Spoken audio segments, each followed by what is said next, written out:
His name is Brady.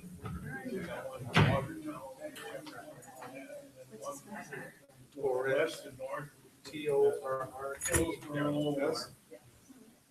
And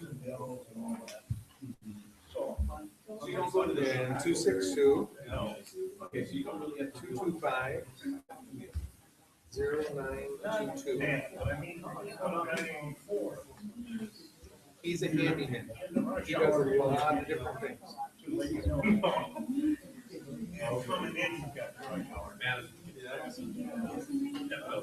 If it's more than what he does, he'll recommend Sam. Sam is fantastic. Masonry, concrete. I just had Sam do. He did tuck pointing at 3 different buildings, and then Sam did concrete work too. Sam, let me get you his information. He's really good too.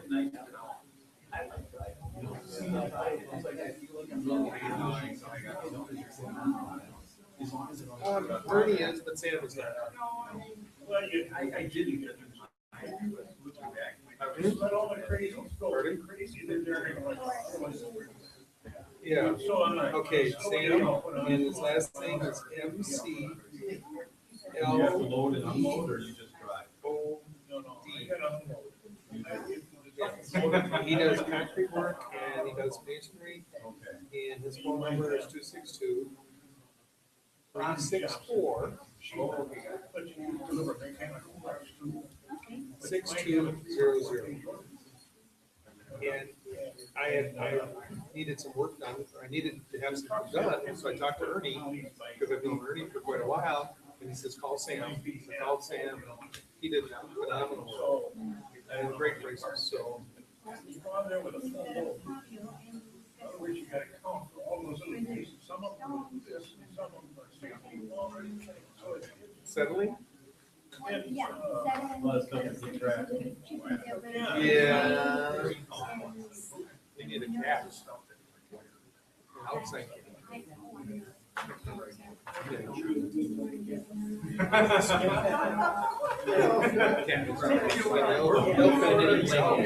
don't feed our cat. Oh, they're not gonna get that many times. We only get a couple. Yeah, but, so, Oh, right. yeah.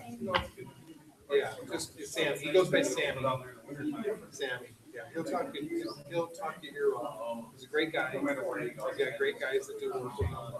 So, he's very conscientious. Yeah, we had him take out a sidewalk, re-pour it, go out in topsoil, because it was high. And, I mean, he turned around and he got it done less than a week. He's like, I talked to him, I said, you got the job? He's like, I'm gonna start tomorrow, and that was a Saturday. He took it over. He didn't bring his equipment in, he took a wheelbarrow, everything out. So he didn't do ruts or nothing like that. No, I know you feel it. But it's like, just like the opposite. Yeah. Right.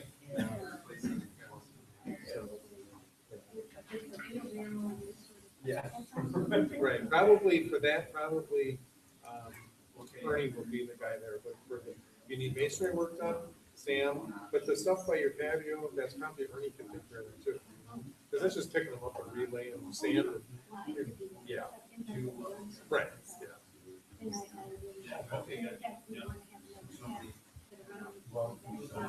Oh,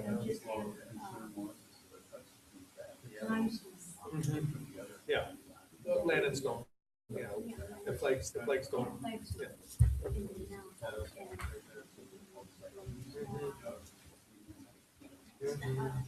I know.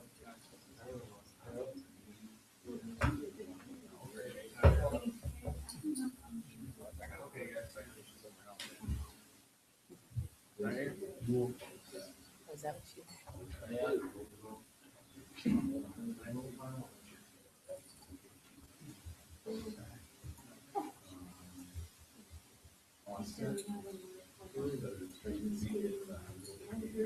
Yeah.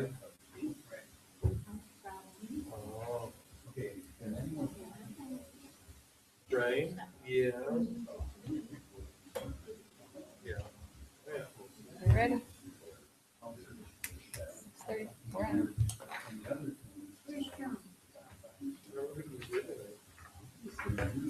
Good evening, everyone.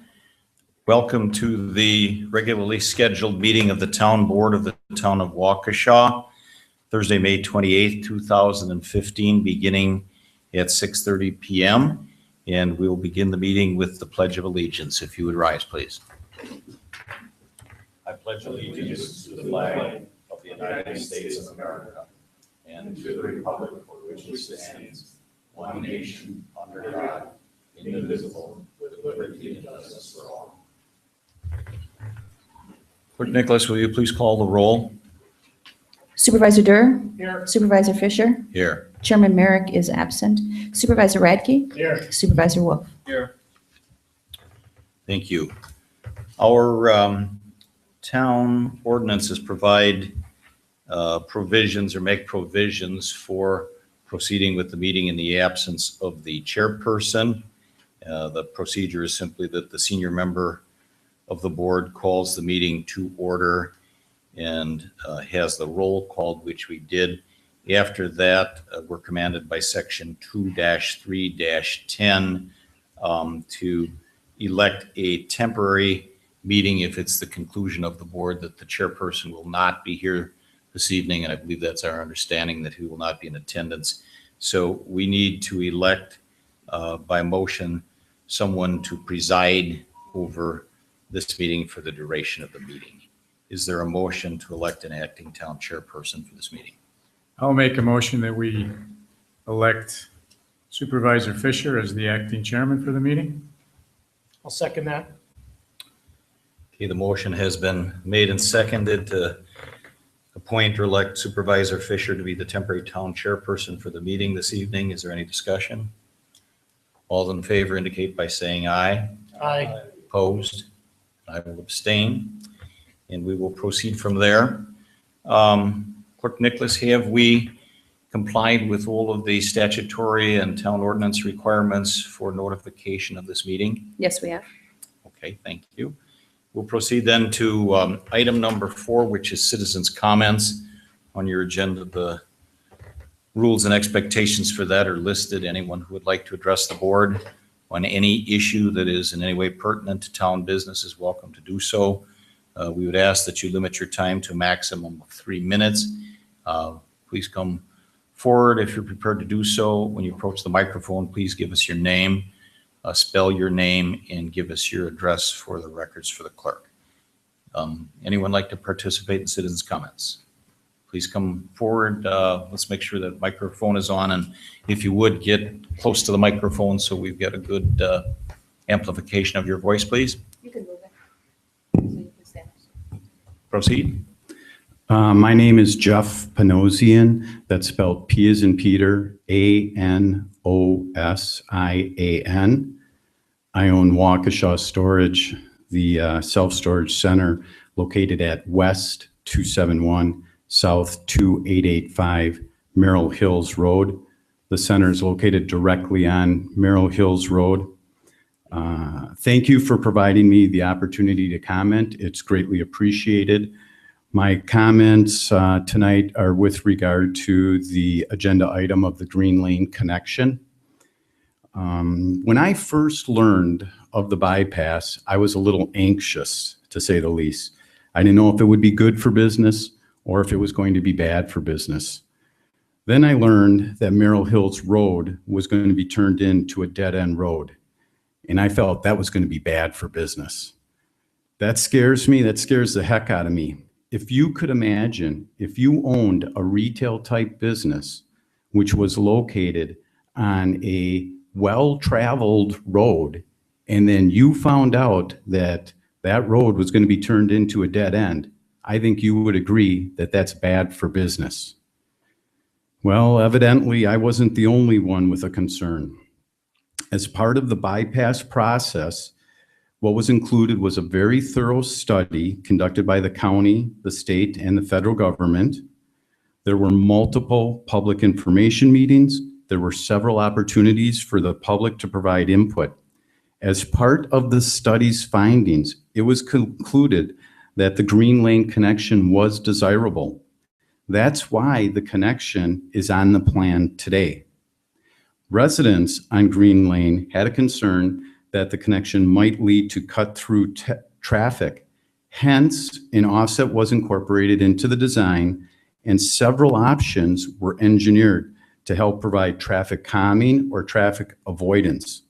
It appeared that the majority of the community's concerns were addressed, truly a win-win solution. Since purchasing the center on Merrill Hills Road, a couple of things have happened. The center's assessed values increased by over $1 million because of improvements. The center's paid nearly $250,000 in property taxes over the last 10 years. The other thing that has happened is increased competition. My business needs easy, convenient access to succeed. Waukesha Storage has been a good corporate citizen for the town. It's paid its taxes. It's been easy on town services, pretty low maintenance from the town's point of view. Now is a time when Waukesha Storage could use a little help. All the help that is needed is for you to vote to implement the Green Lane connection, and I truly hope you do so. Thank you. Thank you. Others who would like to comment? Just give us your name, spell your last name and address, please. It's Kathleen Novak, Novack. I'm the Waukesha County Clerk. Do you want my Pewaukee address? Sure, that's fine. Okay, N29W26628 Peterson Drive in Pewaukee. I wanted to spend a minute talking to you a little bit about the item on your agenda for the election equipment update and just share some information with you that I think you need to know before you make any kind of decision on whether you'll sign a memorandum of understanding. First of all, the project itself is designed basically to try to get all 37 municipalities on the same election equipment. That saves a lot of money and makes it a lot easier for the county in-house to do the programming and save taxpayers money. To give you a quick idea, in 2012, 3 elections had to be programmed by an outside vendor. Total cost $252,000. That was money not in the budget, money that didn't have to be spent if it was programmed in-house. Now, obviously, that's countywide. That's a significant amount of money. The other piece of this of wanting to get new election equipment is that it's on a modem system. And what that means is right now there are 2 places where individuals physically add up numbers on an Excel spreadsheet. And those numbers are, human touch input into the Canvas reporting system. So those are opportunities to add numbers wrong, to transpose numbers, all sorts of potential problems that would impact the veracity or the truth of the numbers that we report on election night. A modem system at the end of the night, at the time the chief inspector closes down the polls, press a button on the voting machine, that those numbers are electronically transferred to the county, and within a very short period of time, they're transferred into, again, electronically into the Canvas reporting system. And probably by 8:45, 9 o'clock, we'll have results countywide. So it eliminates all the potentials for human error. And that, I think, is a real significant plus to this program. A couple comments. I understand that there's been some talk that your current election equipment has a 10-year useful life still remaining on it, that it's good equipment. I'm sure it is good equipment today. The fact of the matter is that machinery, that equipment is no longer being manufactured. So if you have a problem with parts or you have a machine that goes down and you need to replace it, you can't get a new one anymore. I'm not sure what year. I know you bought your current equipment in 2008 and 2009. I don't know if that was refurbished, Okay, a lot of the discussion has to do with municipalities that are saying, well, we just got equipment. The majority of them bought refurbished or used equipment. So while it might only be 2 or 3 years old to them, the equipment itself's got the same amount of wear and tear on it for whatever number of years it was new. So that's a concern. Another concern about it is programming. Currently, we do the programming, and that's on a platform that uses some Microsoft products. Those products are no longer being supported by Microsoft. So we've got a system right now that even though we can still program it, if something went wrong with it, we'd be up a creek, okay? Jumping back a little bit, I'm trying to think what the point was on the current equipment. Oh, I just want to make a quick, I guess it's a scenario, but when I first came in 2013, Sheboygan County was in desperate need of replacing some of their insights. They'd had problems with their equipment that was probably just about the same age as some of ours. I had constant conversations with the county clerk wanting to know if we have some insights because of the new project that we could sell them. They really, really needed them, and we never had the ability at that point. They did finally find them, but I'll tell you, they were really stressed. So I would put some reservations on whether or not your current equipment has really got a 10-year life on it. As far as the new equipment, a conservative estimate is 10 years. We believe it's more of a 10 to 15-year life, but conservatively 10 years is reasonable. But I think we also need to keep in the back of our mind that part of even the 15-year life estimate has to do with technology, and it's changing all the time. So, I mean, I have a flip phone that I got a couple years ago, and people laugh at me. Things change, and equipment, even though we don't want to give up what we think is working, becomes no longer really that viable. Programming costs, I understand that that estimate was made that it would be $1,300 per election. I hope you'll let me continue. If not, I'll be here during the conversation. Well, go ahead. Just see if you can wrap it up. That's Okay, fine. I'll wrap it up. Programming, it's possible if you have a special election in 1 year, you'll spend as much as $2,600 on programming. The cost of your machines are estimated at $6,700. So you'd recoup it in basically 3 years. Without a special, it'd be about 5. 100% payment. I keep hearing 100% payment. We want the county to pay 100%. It is not going to happen. It is not going to happen. It was not on the county board agenda this week. There was no supervisor that brought up the issue or tried to get the discussion on the floor. It is not going to happen. So as of June 15th, for the municipalities that don't sign up, when you subsequently buy equipment, you will have to pay 100%. And in the meantime, there will be programming costs that you'll be needing to pay as long as you're using the Insight. So with that, I just really did want you to have a little idea of what some of the specifics are. And obviously, I feel very, very strongly that it's an excellent approach. We have 11 municipalities who have signed the Memorandum of Understanding. Of the 20 that I know of that signed the resolution, 5 of those still signed the Memorandum of Understanding. We currently have about, if my estimates are right in terms of who has signed and who may sign, we're at about 67% of the machines that we are looking to purchase. So while there are resolutions out there and discussions, I will assure you that most of the municipalities seem to understand the bottom line is 67%, and they see the value of a modem-driven, consistent equipment program. So thank you very much. Thank you for sharing that information with us. Anyone else for citizen comments? Please come forward. Name, spell the last name and address, please. James Kowatski, Kawatski, South 29, West 27326, Green Lane, Town of Waukesha. Regarding Green Lane connection to the proposed bypass, Green Lane is 1 3/8 miles long. It formerly was County Highway DE, turned back to the town, 1980. Since the TT was opened up all the way to the freeway, it gets 1,500 cars per day plus. My count is 1,850, and other traffic engineers' count was 1,450. So split it down the middle, it's still 5 times the average volume of any town road.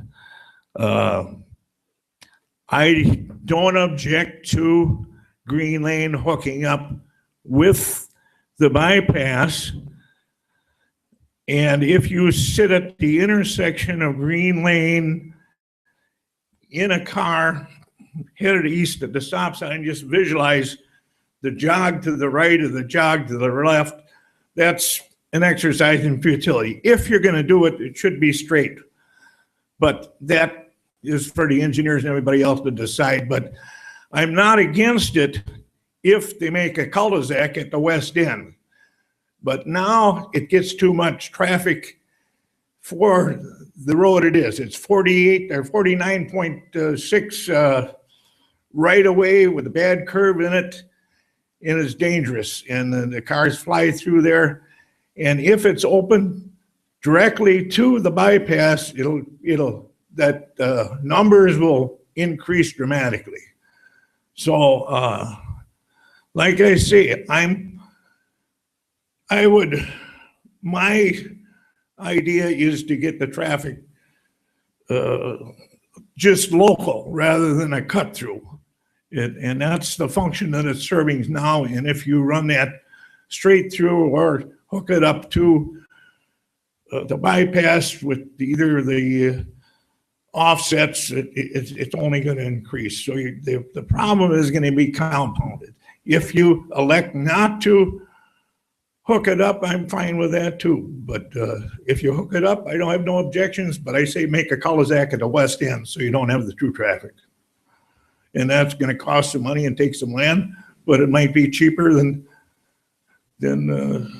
offsetting it and doing all that monkeying around. So whatever. I appreciate your time and trouble. Thank you. Thank you for your comments. Anyone else for citizens' comments, please come forward. Name, spell your last name and address, please. My name is Chris Wilson. I'm with the Mudjackers, WILSON. Our address is South 29 West 27296 Green Lane. We have our shop right there. I think the Green Lane connection would be perfect. Would help us getting our guys in and out and not having so many curves and trying to get, also just being our neighbors. I would hate to see them lose their business traffic that they've had, which everybody would be bypassing K&R. I think that would affect them and Waukesha as well, storage. For us, one of the biggest things that I see is that they on the signs for no trucking, which we had an easement to be able to get to our shop. I have recently seen and actually called the sheriff's department because I didn't realize the signs have come down.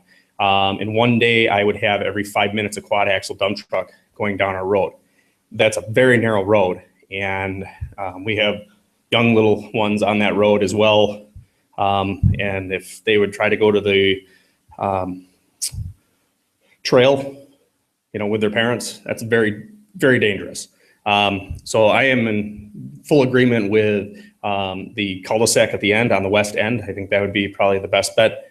The one way I would not suggest, because that's going to put our trucks going past houses that do not need our traffic. So thank you. Thank you for your comments. Who would like to speak next? Name, spell last name and address, please. Kevin Ribbons, RIBBENS. I own KR Auto Repair, and I agree with them guys. We do need an off-ramp right there on Green Lane or on Merrill Hills Road. They do have a lot of traffic going down the Green Lane, and they got to get rid of that. So they need a cul-de-sac down there. But if we don't put an off-ramp onto Merrill Hills Road, then my business is going to go down. It's just going to be cut in half at least. So I'm with them, and I agree that they need a cul-de-sac, and we need to off-ramp on Green Lane or on Merrill Hills Road. So, thank you. Thank you for your comments. Who else would like to speak?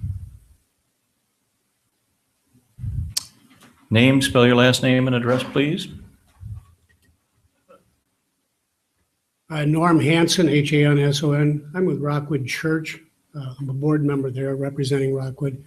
And the proposal, as I've seen it, has the road coming out at our driveway, which we have no objection to.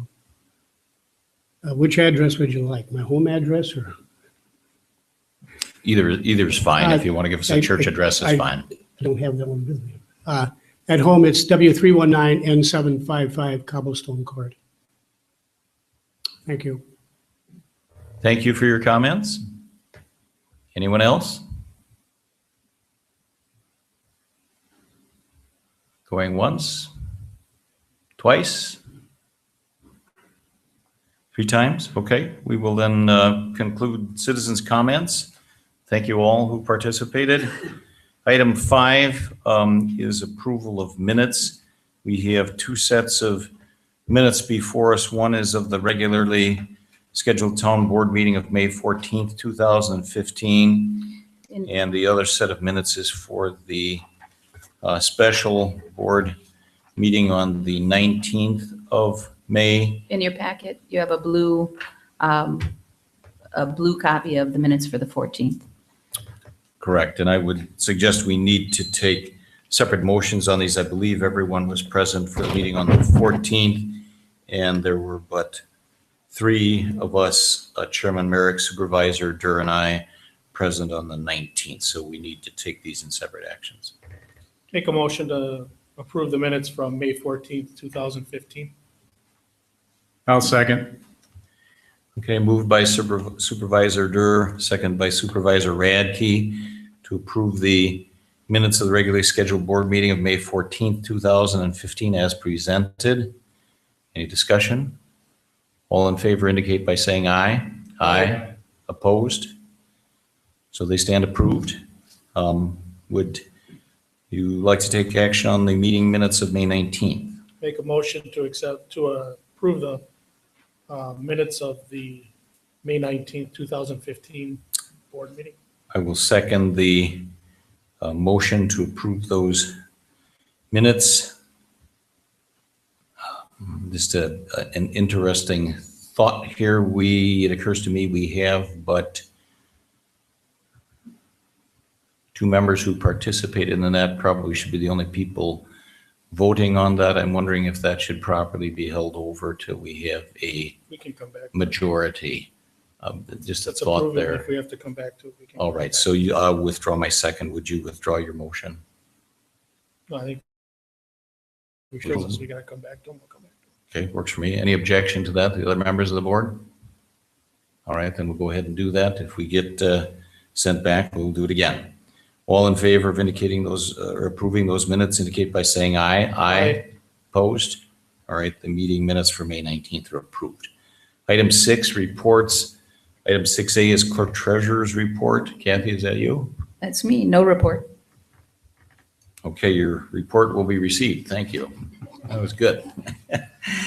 Item 6B, insurance update. Supervisor Radke, is that you, or is that you and That's Kathy, me. or a combination? Okay. That's take me. it away. I asked our insurance broker for a quarterly review of our insurance. Our insurance broker, for those that don't know, shops it out to the various insurance companies. So they're kind of our go-to. So in your packets, labeled number 6B is just an outline as to what the health insurance is. If you recall from our renewal, we were able to reduce our premium almost 19% from where it was the year before. It's kind of self-explanatory. The rest of the pages is just an update of any loss history that the town has had for the last 3 years. Typically, they look at 3 years. You may have a few more that are in there just because. But it kind of gives us an overview as to where we are, any outstanding issues that there are, and more importantly, any problems that we may see so that we can take corrective action to minimize them or eliminate them in the future. So the next page is kind of a breakdown, lists your auto liability, physical damage, general liability, and management liability. Those go back to 2011. Tells you the amount of paid losses and the total that was incurred, and none of those are outstanding. If you go to the next series, headlined with Bitco Insurance Companies, that's our work comp policy for the years of 2011 and 2012. And it gives you kind of an overview as to where we are, or where we were, I should say, since it's historical. Total loss for those 2 years was $54,636. And that continues on to the next page. Again, none of those are outstanding. They've all been closed. And then finally, it ends up with the current work comp provider, which is Society Insurance, and lists any of the more recent claims that we've had. And as you'll see, the first one that's listed there is still open. There's the possibility that there could be more claims that would be attributed to that. And then the final one from June of 2014, that one is also closed. So in summary, we've gotten better. There is an inherent risk when you have a fire department and a municipal public works department doing work that can be considered hazardous, that there is the risk of injury. It says any insurance is, the less claims you have, the less your policy costs. Work comp is a little bit different. If you have no claims or very few for a 3-year period, they actually can give you a dividend refund. We haven't been in that position for several years, but it is something to strive for. So any questions? Questions, members of the board? I have one question, and I don't expect you to have the answer to it, but forward looking on that, do we know whether there are any programs available to us for accident or loss prevention or that type of thing that we might avail ourselves of that could impact premiums or that type of thing? Do we know of the availability of any such thing? Well, they have a lot of programs, but none of them really affect your premium if you take them. It's really based upon loss. Okay, thank you. Any questions? This was not intended to take action on, just simply to be a report, correct? Correct, just a report. I've asked them to give me a quarterly review every quarter. There we go. Okay, thank you Supervisor Radke for making that information available to us. Item 7 is new business. These are items on the agenda for which we will have discussion and possible action. 7A is 2015-2016 operators licenses, basically for operators in the town who would be selling alcohol. These are for individuals, I believe. Am I correct on that, Clerk Nicholas? That's correct. And we have 4 of them. Open this up for comment. In the past, we have from time to time taken these as a group rather than individually. I mean, that's the pleasure of the board, but I'll open that up for discussion. I'll make a motion that we approve all 4 as a group of the operator licenses for those listed in item 7A. I'll second. It's been moved and seconded to approve all of the operators' licenses as a group. Probably should read them into the record. Laura Gaworski, The Legend of Merrill Hills, Chad Goratowski, Tally's Tap and Eatery, Emily Smith, The Legend at Merrill Hills, and Chris Potratz, The Neighbors Bar and Grill. So those are the 4 we're considering. Is there any discussion? So you did a better job of that than I would have, so that's why I left it to you. Well, the Emily Smith one wasn't too tough. The others were a little different. Hope none of those people are in the audience that we offended. Tried the best at their names. All right, any further discussion? If not, we will vote on that by voice vote. All in favor of approving those operators' licenses indicate by saying aye. Aye. Opposed? It is approved unanimously. Item 7B is approval to send out snowplow bid. Who is going to speak to that? I can. I'll make the motion to approve and send out the snowplow bid. I'll second the motion. Okay, moved by Supervisor Durr, second by Supervisor Radke to send out the snowplow bid for the 2015-2016 winter season. It was very similar to last year. We added the verbiage, some payment verbiage to take advantage of the purchase card system that we're now using. There was some language in the contract that we didn't use last year that we removed, but substantially it's just the same as last year. Okay, any questions of Supervisor Durr? Any comments? Questions, concerns? Then I sense you're ready to vote. All in favor indicate by saying aye. Aye. Opposed? That is approved unanimously. Item 8, current business. This is also noticed as discussion and possible action on 3 items. The first of which is item 8A, presentation by DPW Department on roads on long and short-term capital needs. And do I understand correctly, we're not prepared to present that tonight, so a motion to, either no motion or motion to defer that would be in order. Is that correct? Yeah, I'd like to make a motion to table that until the next regularly scheduled town board meeting. Okay, so that would be our first meeting in June. which would have a date of, do we know what that is? Or The 11th. June 11th. Is there a second to the motion to table? Okay, motion by Supervisor Durr, Supervisor Wolf seconding to table the presentation of the DPW Department on roads and long and short-term capital needs. A motion to table is not debatable, so we will immediately go to a vote. All in favor indicate by saying aye. Aye. Aye. Opposed? That is unanimously approved and will be on the agenda then for the next meeting. Item 8B, election equipment MOU. Is this you, Kathy? Do you want to It speak is. to this? It is. I'm going to ask for a motion to table. We have until June 15th. When I put it on, we had to get it done in May. So you did approve the resolution at the last meeting. This will give the county time to consider. So I'm asking for a motion to table. Okay, that needs to be made by a board member if you're inclined to do that. I make a motion to table this item until the next board meeting on June 11th. Second. Okay, motion has been made and seconded to table item 8A, election equipment memorandum of understanding until the next regularly scheduled board meeting on June 11th.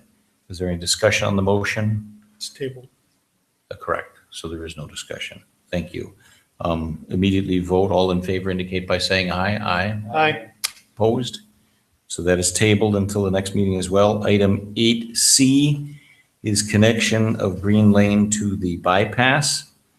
I'm going to take a minute just to kind of focus on some of the information with regard to that item. There's a couple things we're going to project up on the screen, and Kathy's going to kind of toggle through that. Just a little bit of quick background, what this discussion is and isn't about tonight. It is with regard to the connection of Green Lane to the bypass. We're not going to go into all of the other issues related to the bypass. I think for purposes of tonight's discussion, it simply suffices to understand that the county has gotten approval of their environmental assessment. It appears as though the project is moving forward. I talked to a representative from the county today. They will be proceeding or are proceeding with design, right-of-way acquisition. She indicated to me they've actually divided the project into 3 pieces. The county apparently takes it through 60% of the design. The city will be carrying forward the design for the section from Northview Road north to the Interstate I-94. Waukesha County will take the responsibility to move forward with the section south of Northview Road and north of Highway 18, which I believe is Summit. And the State Department of Transportation will be taking responsibility for the section from Highway 18 south, basically to the interchange connection at St. Paul, Salesville, Genesee, the existing bypass. It is also my understanding, it's been represented to us that the original design concept to build a bridge over the railroad crossing on Merrill Hills Road And I think the Glacial Drumlin Trail, the creek area there and so forth is now not included in the plans for the project. Reason given is that at $6 million estimated cost, they've decided not to proceed with that part of the project. So my understanding has been represented that will be a crossing at grade without a bridge. The plans call for cul-de-sacing Merrill Hills Road or County Trunk Highway TT on both the north and the south side of that crossing. That was even the original proposal, even when the bridge was contemplated to be built. So I'm just sharing that as factual information to my understanding as to the status of that. There was a public meeting in this very room back on the 30th of April, I believe, at which a number of you participated. We thank you for that people were able to offer comments and input into the process. There were a lot of good comments that came out of that. I think the conclusion, at least from my perspective, is that there are many different interests for the different people who are involved in this or directly affected by it. There are multiple solutions. Probably no one solution solves every issue or concern for everybody. But our task tonight is to look at, and we'll go through these in a minute, 7 different alternatives that evolved over time. There were 6 on the table as of the 30th of April at the meeting. After some discussion, a 7th alternative was added, and we'll run through those in a minute. Our task tonight is to see if we can reach a consensus of the members of the town board as to which one of those alternatives we would prefer. We've got some communications. One of them is on the town's website, I believe, a May 21st, 2015 2-page letter from Allison Busler, who is the director of the Department of Public Works for Waukesha County, the Highway Department people. And I would call your attention to the fact, if you haven't seen that letter, and I'm paraphrasing it a bit, but they have indicated that they will give the town of Waukesha the opportunity to make the decision on which one of those alternatives is to be selected, designed, and constructed. Obviously, that's within the constraints of what they can do with their standards and so forth, but they'll allow us the local input into making that choice. So we have the opportunity and the responsibility to do that. There's a need to get on with that, and that's going to be our effort to do that tonight. I want to spend just a few more minutes before we turn this over to discussion. I wanted to try to a little bit suggest a process here to the other 3 members of the board so that we can find a way through it. So each of the board members has in front of them a single page sheet that looks like this, black and white with a little bit of yellow in between, and that's the very same thing we're just going to project onto the screen. I ask Clerk Nicholas to simply take each of those alternatives and assign a letter to them. There's no significance to the letter. There's no order to them or what or not. It's simply so when we have a discussion, we've got a way to identify those. So quickly, and we'll look at these in a bit, but alternative A is no connection. B is the direct connection. That would be Green Lane in its present alignment directed to connected to the bypass. C is cul-de-sac at County D. D is one way out for a portion of the end of county, at County Trunk Highway D, or Sunset, if you will. E is one that I think has been referred to as the dual cul-de-sac option or alternative. F is called the offset connection. That has been in place for some time, and that maybe should be appropriately entitled the south offset connection. When that was conceived, it was the only offset connection, and an alternative G is the one that was conceived since the meeting on April 30th, and that's the north offset connection. Some of you who were at the meeting might remember there were drawings, or at least conceptual drawings, of schemes A through F available at that point in time. Alternative G, there is a concept drawing for that, which has been developed since that point in time. Go to the next slide quickly. I just took, well, okay, we'll take a look at those. There they are in picture form, if you will. That's the no connection alternative. Again, all of these contemplate the cul-de-sacing of Merrill Hills, both north and south of the railroad crossing. So this would be no connection. Direct, you can see there the alignment. They just turn the direction a bit at the intersection between Green Lane and Merrill Hills Road to square it off, but that's the direct connection. Here is cul-de-sac at Sunset or County Highway D, the west end of Green Lane. The next one is one way out, which we're referring to as alternative D at the west end of Green Lane. Next one is the dual cul-de-sac options in approximately the mid length of Green Lane. And option F is the offset connection to the south without any other additional cul-de-sacing. And the final option there is the north offset connection.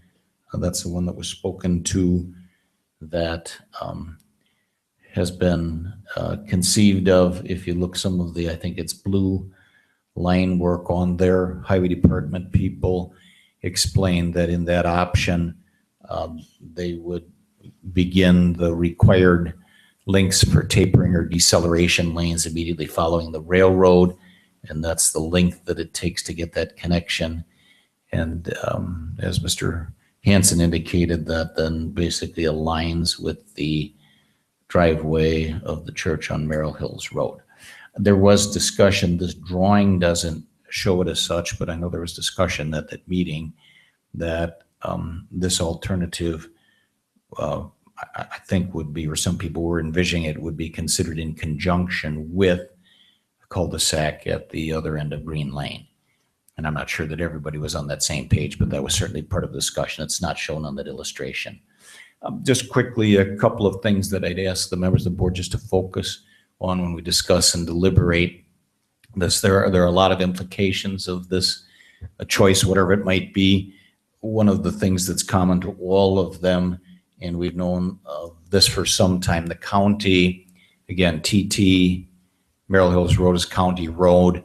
They're going to be seeking transfer of jurisdictional authority from Waukesha County to the town of Waukesha for Merrill Hills Road, pretty much all the part that's in the town. And what that means is the town would be taking it over to maintain it, to plow snow, to do paving, shouldering, ditching, that type of thing. That's not the focus of tonight's discussion, but that's a discussion that will come, and there will be discussions about the condition of that in terms of that doing, so that's for another day.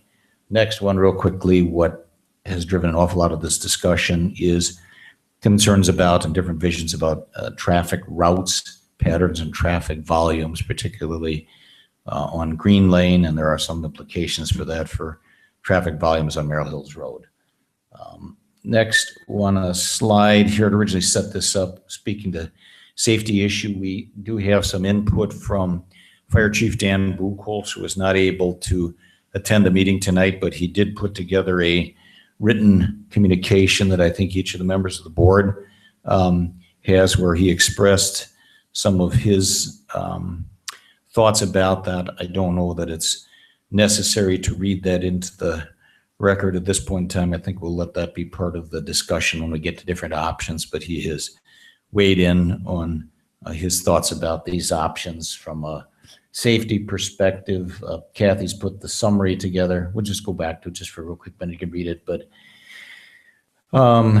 this is from his perspective. He's opposed to options that create cul-de-sacs, slowing response time, creating congestion, better safety solution. That second bullet point. Appreciate his thoughts about that, likes a bridge over Merrill Hills Road. As I indicated when I started this, that might be a good comment, but it's unlikely that that's going to happen. in my judgment. Engineering staff, you have a email communication from Chris Janelli with Rupert Milk, he was our town engineer, that was sent this afternoon, and you can look at that. He identifies different considerations and alternatives. Some of that is summarized there. I won't read that in its entirety. His recommendation is for option A, which is the no connection option. And again, Kathy has summarized some of the points from his perspective in terms of making that recommendation. I'm not going to read that, but it's evident. We can come back to it. A couple of other things I think we need to think about is the decision will have implications for access to property owners, both existing property owners and future property owners. And we obviously have both business and residential property owners in the affected or impacted area. I want to just remind members of the board, we do have and have spent time in the past developing a land use plan. We have a land use plan. Waukesha County also has a land use plan. They're not too different, but they have a vision for our destiny, and we do as well. I don't think that's been modified in the last several years, but that, I believe the last work on that master land use plan and really even on our zoning map predated the most recent initiative to move this bypass forward. So thoughtful consideration either for this board or future boards is whether or not land use planning or zoning in that area, there might be a vision of the town board or town plan commission to change some of those things. The bypass goes through the Christoph farm and basically cuts it into two pieces. That's the reality. So go to the next one quickly. This is out of the town's ordinances, section 12-8-3 regarding cul-de-sacs. The part in red there that's actually highlighted in yellow on your sheets, I think, are the pertinent parts of our ordinance. Says that cul-de-sacs designed to basically have one end permanently closed shall not exceed 1,320 feet in length unless waived by the plan commission and the town board. This is not applicable, well, arguably, but I don't think applicable to the cul-de-sacing on Merrill Hills Road. This would be applicable to any cul-de-sacing on Green Lane, either on the west end or in the middle of it. Those lengths would exceed 1,320 feet. So any consideration of doing that would need to have the ordinance waived by the plan commission and the town board. And then I noted on the bottom of that, the last part in red, that we have a urban and rural cul-de-sac. I'm not sure how to differentiate between those, but I took the liberty to say I think this is a rural cul-de-sac. They're not hugely different, but they prescribe the configuration of teardrop, the minimum right-of-way and radius. If you take that minimum right-of-way of 66 feet doubled is 132 feet in width. That's far wider than any of those right-of-ways. The cul-de-sac on the north end of Merrill Hills Road would be, and I think the town could insist that that be done to town standards, would require land acquisition from the Christoph farm where that pinches the corner of the railroad tracks. Any cul-de-sacing on Green Lane would require right-of-way acquisition in order to accomplish that, because the right-of-ways are nowhere near that width. So I already kind of spoke to that one. Land acquisitions and right-of-way for new roads and cul-de-sacs, impact on property owners, responsibilities for the cost. We don't have a definitive answer to this, but representative from Waukesha County Highway Department told me, well, I guess do this simply. Waukesha County Highway Department or the state through the project would pay for the construction of any connection between Merrill Hills Road and the bypass, whether it's the direct connection, the south or the north offset. That would then become a town road for maintenance purposes, but they'd pay construction, and they will pay construction for the bulk cul-de-sacs, plural, on both sides of the railroad tracks. The information was given to me verbally is it's not likely that the county or the state or anybody as part of this project would pay for cul-de-sacing on Green Lane, either land acquisition or construction cost. That is something I guess we could attempt to negotiate, but I was basically told that's not likely to go anyplace because of the distance off the bypass.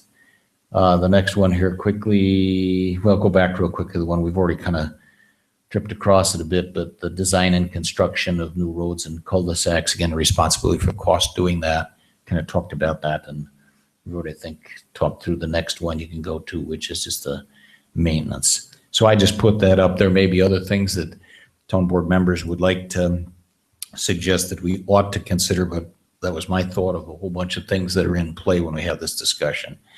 And I'm going to pause here in a minute, but I'm going to suggest a procedure, and this is the pleasure of the rest of the town board, but to try to see if we can work through this in a efficient and sensical kind of way. You have those different alternatives with letters A through G.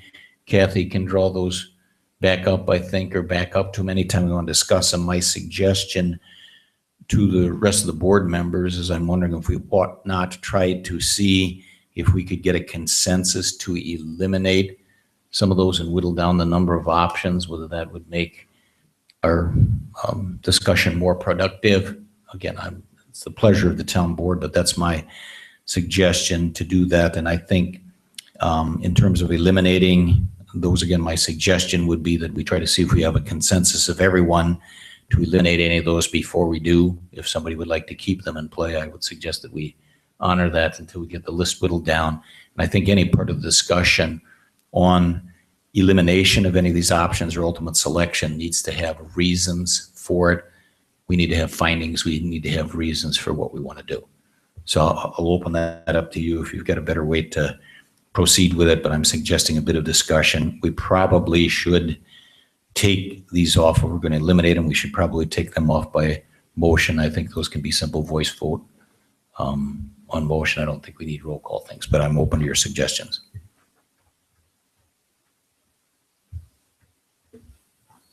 Well, I have a suggestion that we eliminate option D, which would be a direct bypass or a direct exit onto Green Lane with no type of a cul-de-sac. Can you find that one for us, Kathy, and put it up?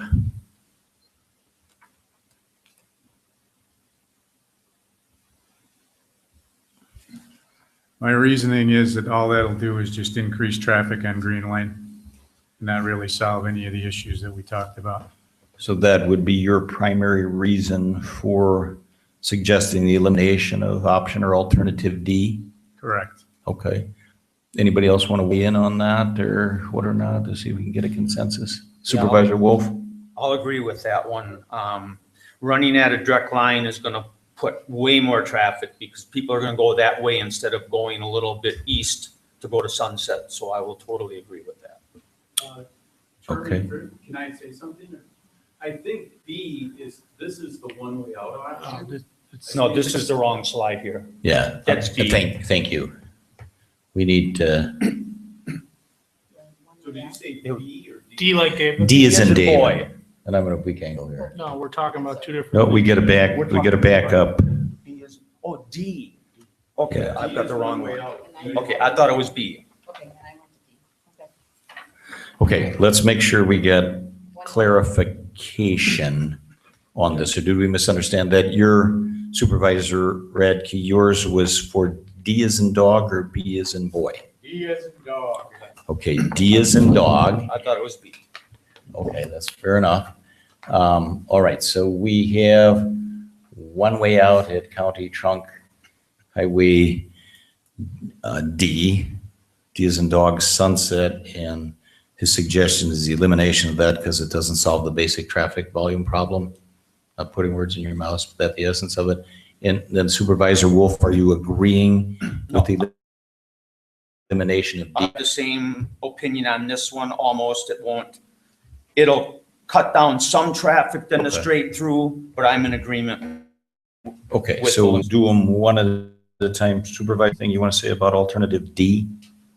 This is not my preferred solution, but I'd be hesitant to eliminate it based on the way the rest of this conversation goes. It might be the least of the remaining evils. Okay, so you would prefer to keep it in at this point in time? I would. Then I guess I'll just ask at the moment out of deference to Supervisor Durr, may we keep that in for the moment?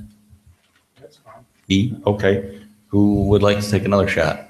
Well, then I'll say B, which is the same but goes both ways. My original concern on D is it's a one-way, which will just make it faster to exit and go to the west. But B kind of works the same, so Okay. I would be fine eliminating B as in boy. Okay, anybody else want to comment on that? Supervisor Wolf? I agree with that. With B, you're running a direct route from the bypass, both directions through Green Lane. That's just going to increase the traffic. So B as in boy, B you as in would boy, favor I elimination? eliminate. Okay. Supervisor Durr? It's fine with me. Okay, I concur with that. Why don't we simply then put that into the form of a motion, simple voice vote, so we can take that off the table? I'll make a motion that we eliminate option B. I'll second. Okay, moved by Supervisor Radke, second by Supervisor Wolf to eliminate alternative or option B, the direct connection. All in favor indicate by saying aye. Opposed, so that passed unanimously. Okay, and next. And if somebody's got a different way that you'd like to proceed, I'm willing to consider it. Just trying to do this Is it efficient. possible to add a comment? No, No. sorry. I would like to eliminate A. I don't think it's fair to the businesses to not have some kind of direct line to Merrill Hills Okay, in some form. okay. Supervisor Radke or Supervisor Durr, keep or eliminate alternative A.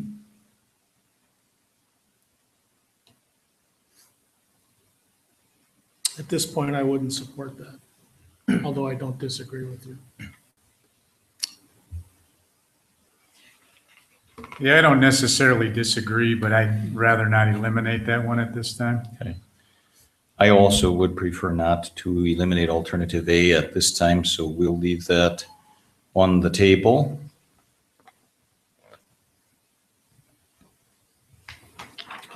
I would open for discussion that we would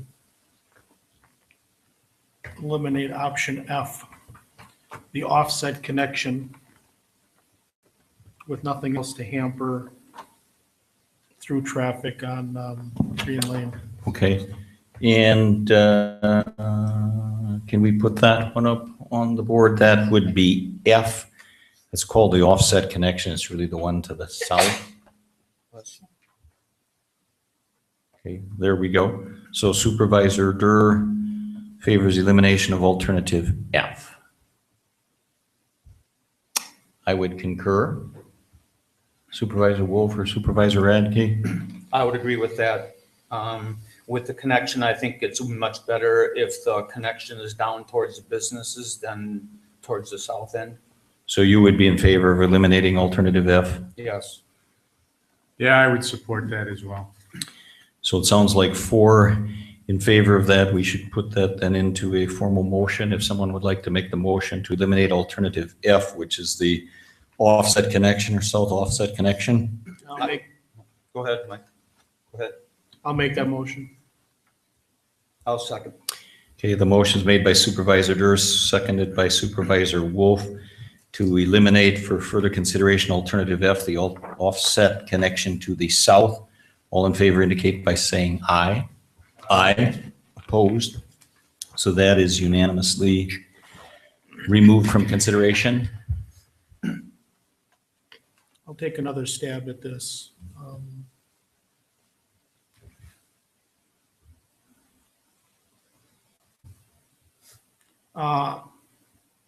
To eliminate alternative E with the dual cul-de-sacs. I See some heads nodding. Want to comment, Supervisor Wolf? Yeah, I'll agree with that, with the letter from Chief. It would be bad enough having a cul-de-sac on the west end, let alone two of them for fire access. Okay. Supervisor Radke, you want to weigh in on E? Yeah, I would agree to eliminate that, plus the expense of putting in two cul-de-sacs back to back. Okay. I am in agreement with the suggestion to eliminate alternative E. That sounds like a consensus. Would someone like to put that into the formal motion, please? Make a motion to eliminate alternative E. Anyone? Okay, a motion made by Supervisor Durr, Supervisor Radke seconding to eliminate from further consideration alternative E, which is the dual cul-de-sac alternative, which is on the screen. All in favor indicate by saying aye. Aye. Aye. Opposed? So that is unanimously eliminated. So we are down to A, C, D, and G, I believe. Okay.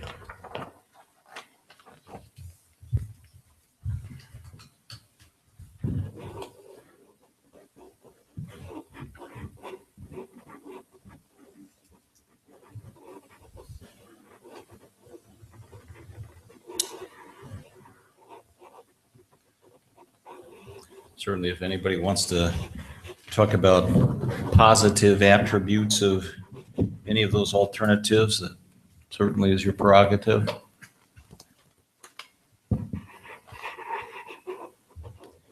While you're thinking, I mean, I don't believe I commented on it. I would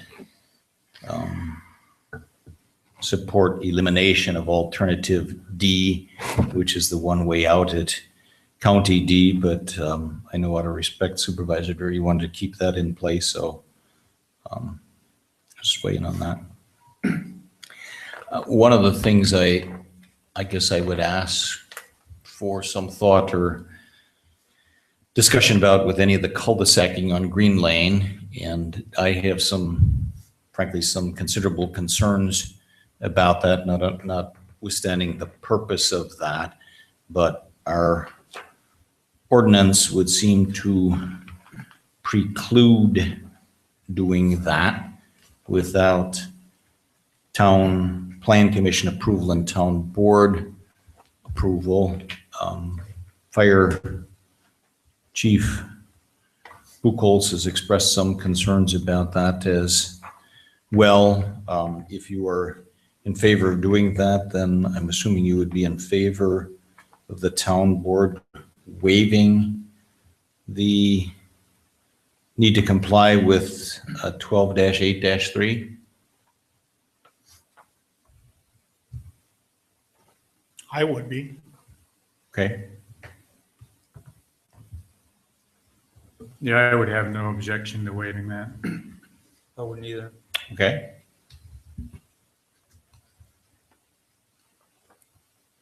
I'll take this in just a slightly different direction rather than continue to move down the path of things to eliminate and talk about what I really favor. I mean, I favor alternative C. I think it offers the best solution to everyone involved, the businesses, the concern for the traffic. For people looking around, that's the alternative where we have a connection and a cul-de-sac on the west end of Green Lane. I think there's some legwork that needs to be done. There's an issue of the cost that needs to be addressed. We do have some position of strength here. There's a substantial portion of road that the county's going to want to unload on us when this project is all done, and we need to use that to our favor, and I think we can. There'll be some lobbying to have to be done to the Planning Commission to accommodate the long cul-de-sac access, if you will. I think there's alternatives that we can put at the end of that cul-de-sac to address public safety issues. That's all legwork that has to be done. And if that legwork falls apart and in the end we can't get it to happen, then we can come back to all alternatives. Just because we removed them here tonight doesn't mean they're forever gone. So to me, that's the best alternative. There's some work involved in it. But I think we owe it to all involved in this immediate area to do that work and pursue that as the best option. And just for clarification purposes, cul-de-sacing at County Trunk Highway D at Sunset, the west end of Green Lane, and that is then in conjunction with what we were, I think, referring to as the direct connection or the direct alignment connection. Is that what you're Yeah, proposing? I don't see any problem with the direct connect if the end of that road is closed. When this first happens, there'll be many people that are going to explore that as an option, but anybody who drives it more than once is not going to drive it twice. I mean, the people who drive Green Road as a through, I'll bet you they drive it almost every day. You know, that they're the regular travelers that know that that's a shortcut. Once they realize that that shortcut doesn't exist because there's a cul-de-sac at the end, they're not going to examine it again a month later and a month after that. They'll be done.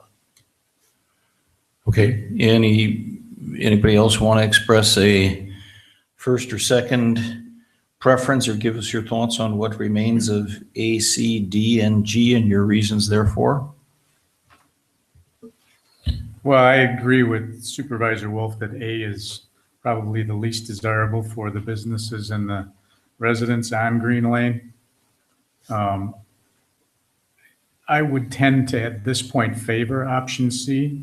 However, I do like the point on option G that it exits in front of the church, which would be, I guess, less disruptive. However, going to Green Lane where it's already an intersection probably defeats that purpose as well.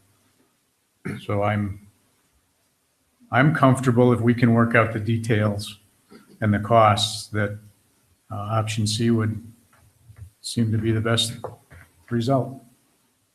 And just a question for you for clarification, when you're saying you would consider alternative G, the north, what's called the north offset connection, even though the drawing doesn't show that per se, that in conjunction with cul-de-sacing at the end, west end of Green Lane, is that part and parcel of your recommendation? Yes. Okay. That might work to be one of those, what I would call least of the evils.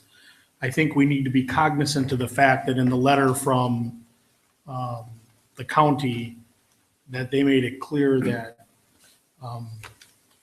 any access to the east of the bypass for future development is going to have to align with wherever we decide Green Lane is going to intersect.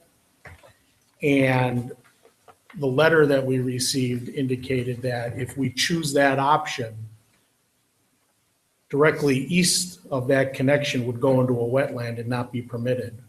And that would have some pretty substantial impacts to town residents who have, or a town resident in this case, who have plans to develop that land. And that would be my hesitation to make a viable option. Agreed. Yeah. Supervisor Wolf, you want to I share agree your with that preferences also. or whatever? I like C. I was thinking of doing C with the combination of the offset, but with that leading into the wetlands there. I mean, it'd be better for the businesses to offset it to the north, but it's gonna really ruin the development of that farmer's property there. So with cul-de-sacing at the west end, even if it's a direct connection, it's gonna give them a bigger parcel on the west side of the bypass that they can develop, where if you do the offset, it almost makes that parcel worth not one or two homes maybe. So I think for the farmer and for the direct, and for the businesses, I think if we do the direct connect, I think we're still close enough to their businesses that they don't have to go all the way down around Sunset and Tamiro Hills. Okay, I'm gonna even suggest one other thing here, and that would be to have everybody and take a minute if you would, but we have still got A, C, G, and D by my count here left for consideration. I'm going to ask all of you, you verbalized it, but take a minute, if you would, and put those in order of your personal preference with the most preferable first. I mean, take as much time as you want to do that. See if that might further the discussion.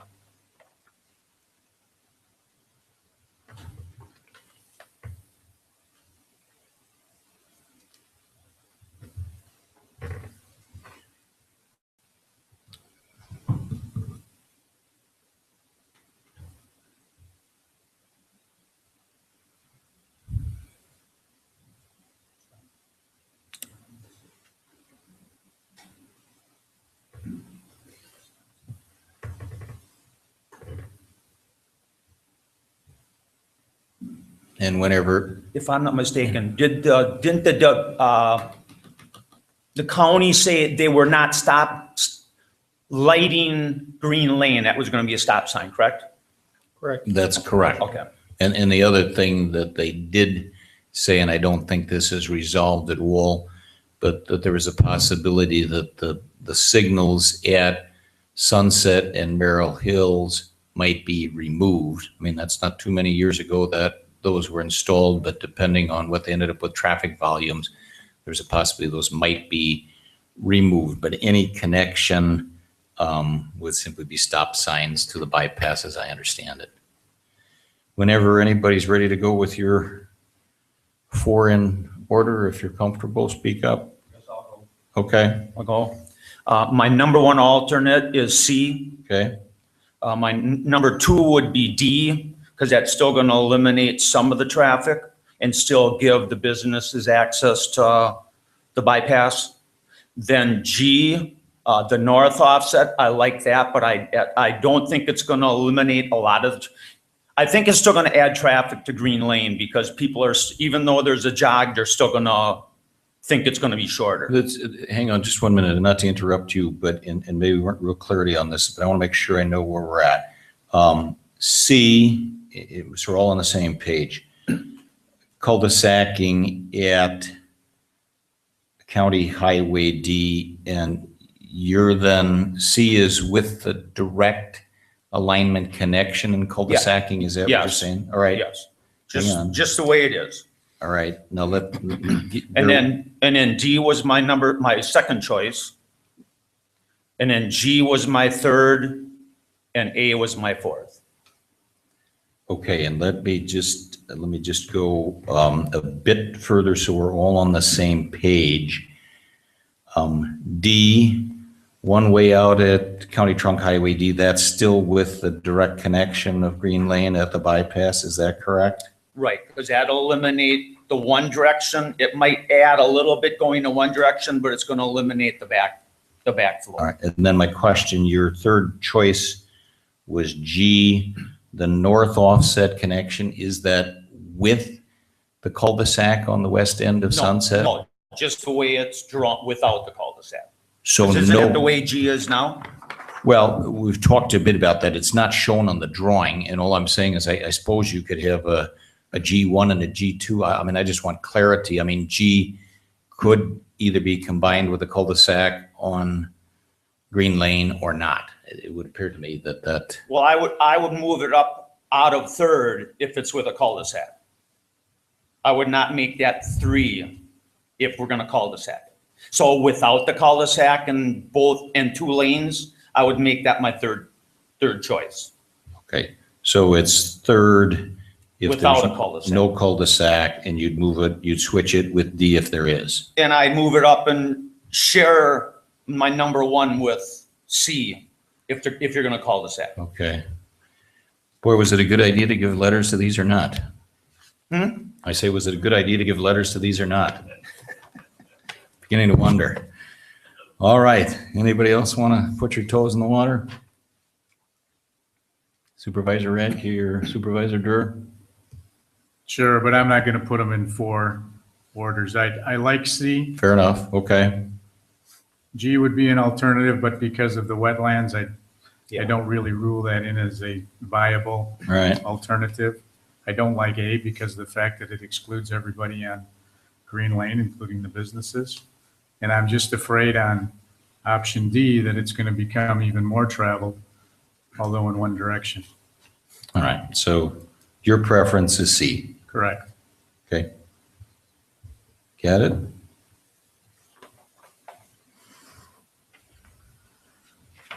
Well, you know, my top preference that we pursue option C. I'll second.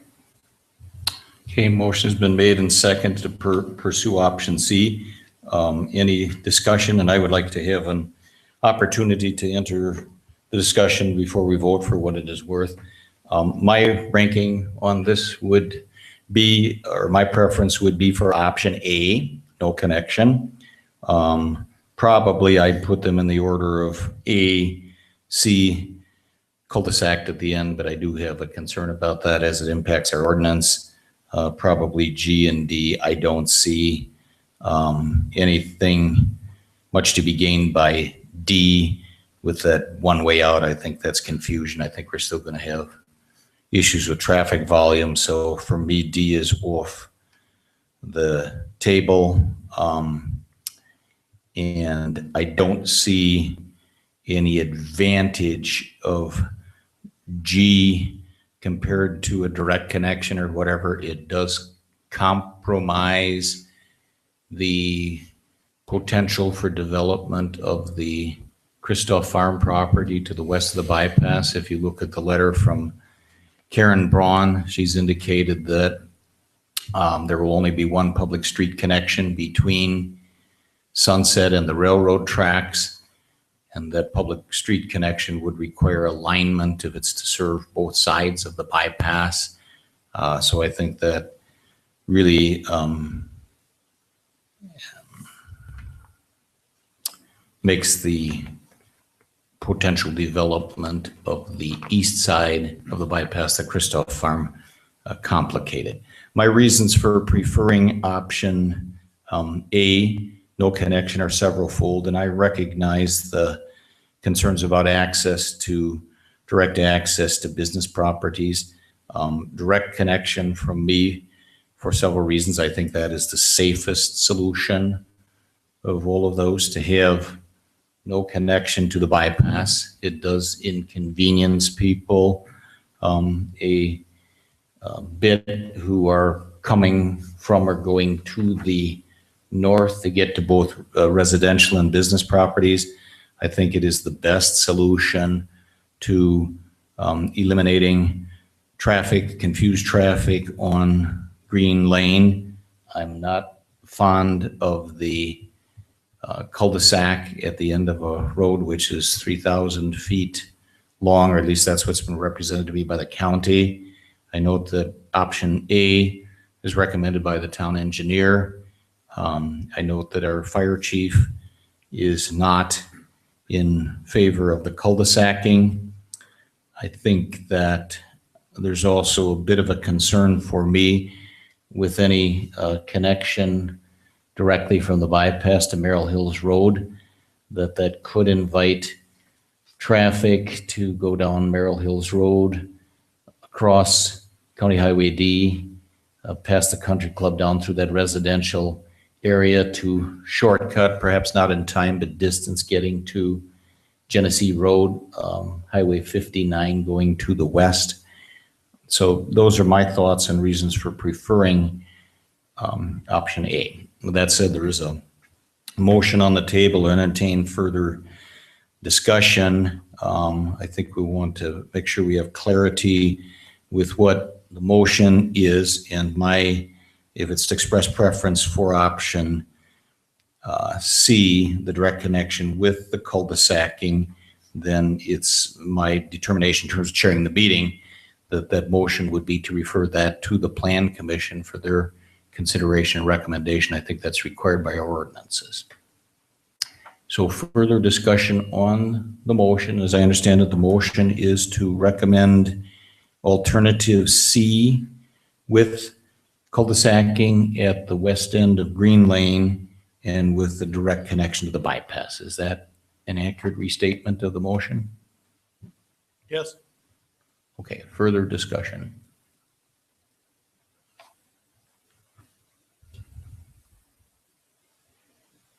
Give you a minute or two to think, and if there's not, we will proceed to vote.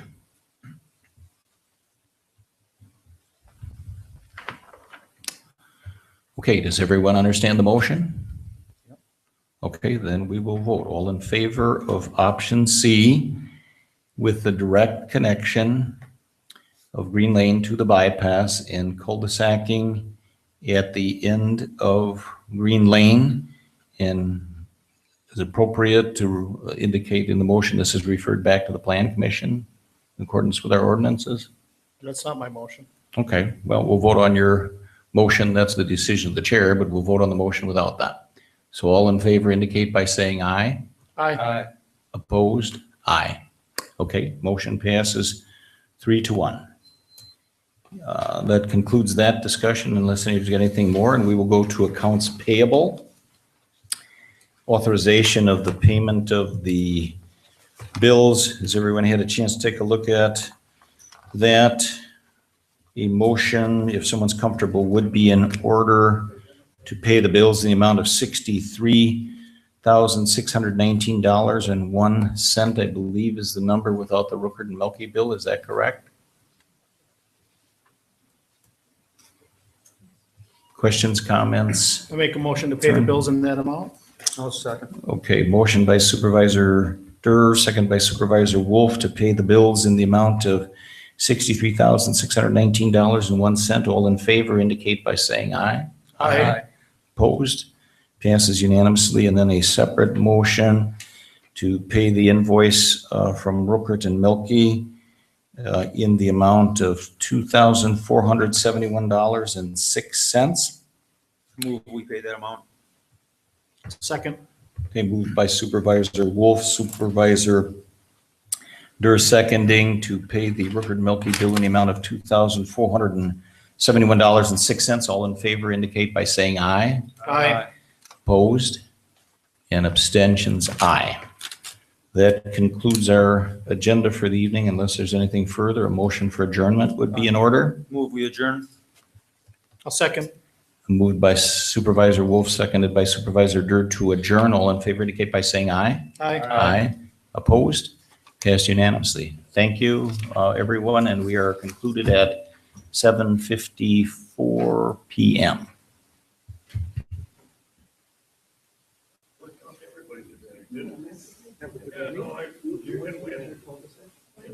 Democratic process works.